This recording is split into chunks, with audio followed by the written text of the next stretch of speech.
$182,000. That is what a base Corvette ZR1 costs. The Ferrari 296 GTB starts at $342,000.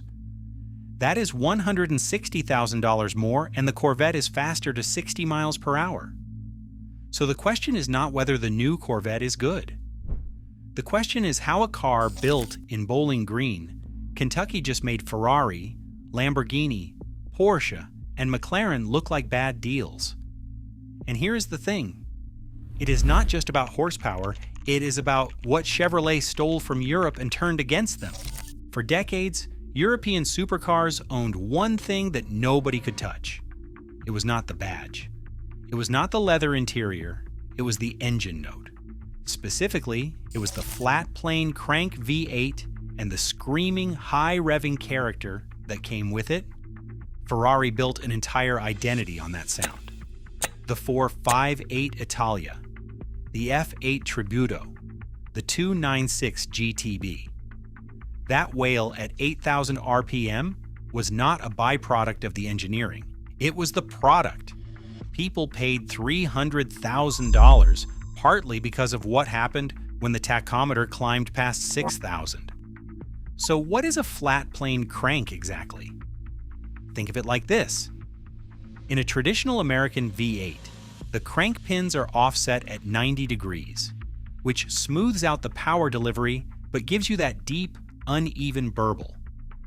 In a flat-plane engine, the crank pins sit on the same plane 180 degrees apart. It fires more evenly, it revs higher, and it screams. That is why a Ferrari sounds like nothing else on earth. And Chevrolet built one.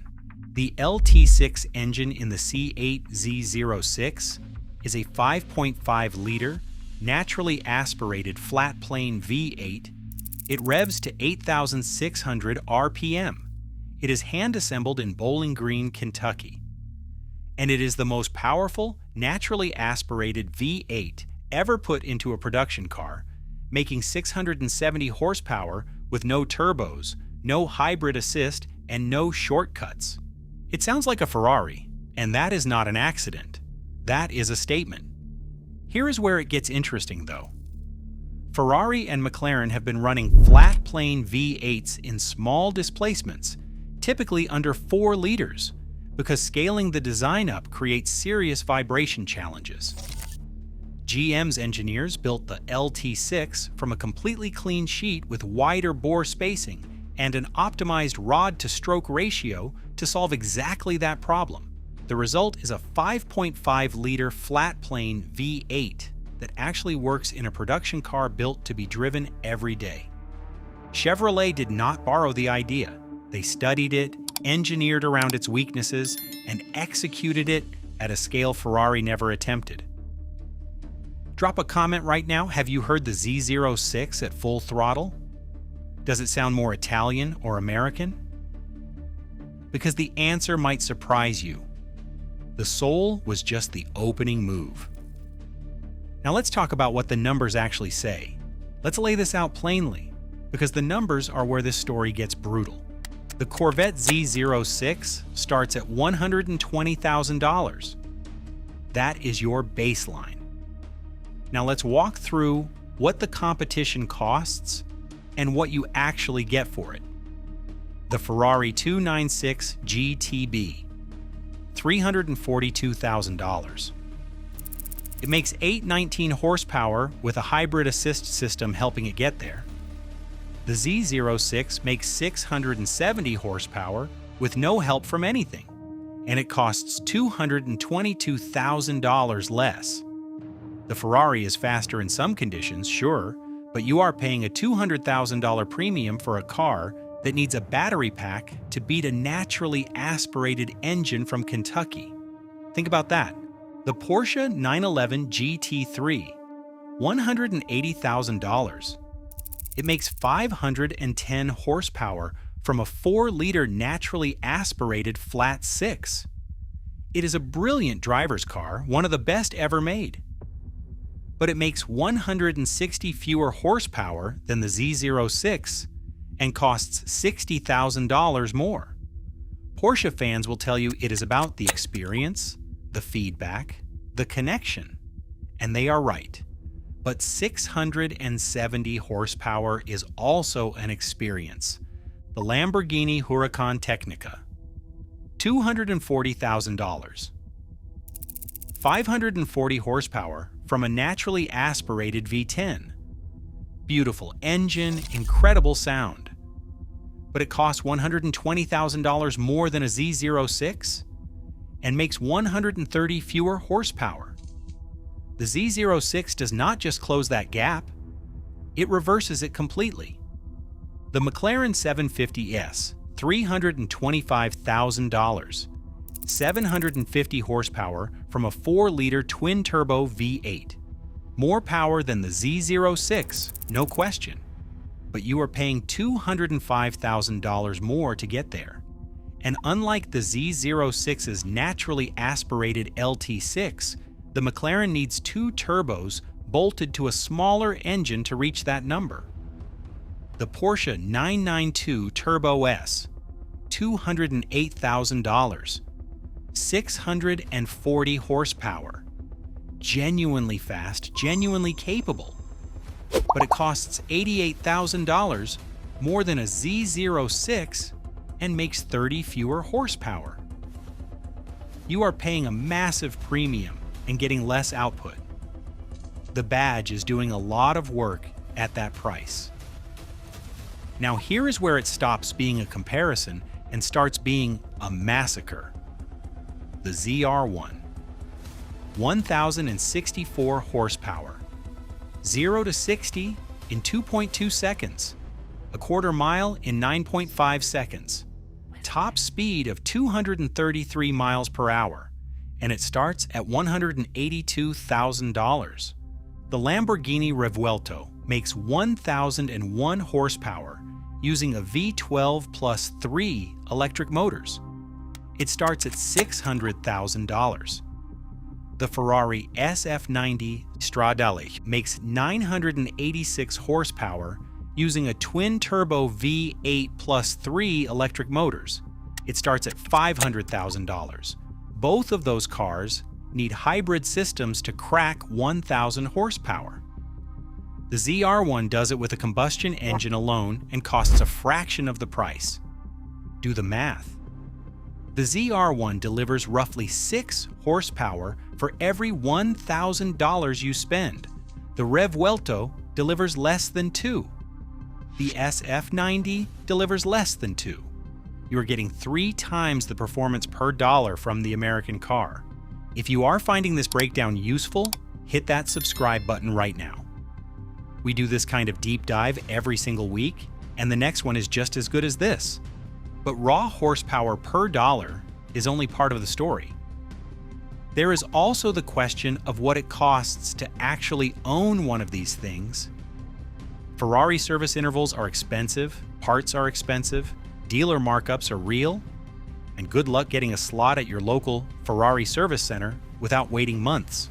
The Corvette runs on the GM dealer network, factory warranty, actual parts availability. You can get it serviced without rearranging your entire financial life. For a lot of buyers, that gap in ownership cost is almost as significant as the gap in purchase price. When one car forces every competitor to justify its price tag, that is not just competition, that is a reset. So what does this actually do to the market? Because the performance numbers are one thing. The long-term disruption is something else entirely. Start with used values. Low mileage Z06 that were selling for $200,000 at the peak are now moving at auction for under $100,000. That is partly because ZR1 hype shifted attention upward, and partly because GM ramped up production to the point where the Z06 is no longer a rare car. For buyers, that is a gift.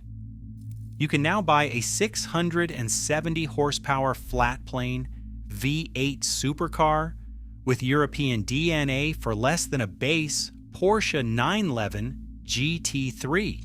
That is an extraordinary situation. But the more interesting pressure is on the European side. Here is what is quietly happening.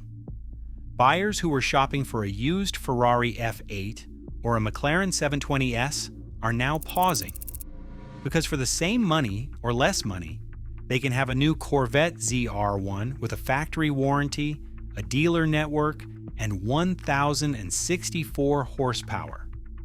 That conversation did not exist 3 years ago. It exists now.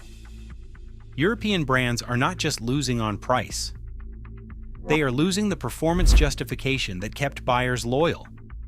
The value of a Ferrari badge has always rested on the idea that you are paying for something you genuinely could not get elsewhere at any price. The Corvette is dismantling that argument one comparison at a time. Now, to be fair, the badge still means something. A Ferrari in your driveway tells a story that a Corvette does not, at least not yet.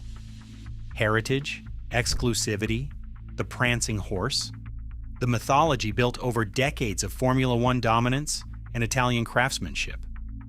That is real, and for a segment of buyers, it is non-negotiable. If you want a Ferrari, you want a Ferrari, and no spreadsheet is going to change that. But here is the thing. That segment is shrinking. There is a growing group of buyers who look at a $200,000 savings and see a very different kind of statement. They see track days. They see the ZTK performance package. They see 2.2 seconds to 60 with money left over for a second car. Chevrolet has been playing a very deliberate long game here. The C8 platform launched in 2020 at $58,900. They have been walking the price up carefully and consistently ever since. The ZR1X Hybrid sits at $209,000 and makes 1,250 horsepower. The SF90 costs $500,000. That gap is not closing because Ferrari is getting cheaper. It is closing because Chevrolet is getting better. The Corvette did not just close the gap on European supercars, it flipped the script entirely. For the first time in the history of this segment, the European brands have to justify their price against an American benchmark. That has never happened before. And the supercar world is not ready for what comes next. Comment below right now. Would you take the ZR1 over a Ferrari 296 GTB and keep the difference, or is the badge still worth it to you? I want to know where you stand. The Corvette was never supposed to beat Ferrari. It was supposed to be the affordable American alternative. Chevrolet took Europe's own engineering philosophy, built it better, priced it lower, and handed buyers a choice the supercar world was not ready for. That is exactly why it worked. Subscribe for more deep dives like this, and if you know someone who still thinks you need a European badge to own a real supercar, send them this video right now. And if you want to know how Mercedes tried to outsmart the V8 but failed miserably, watch this video next.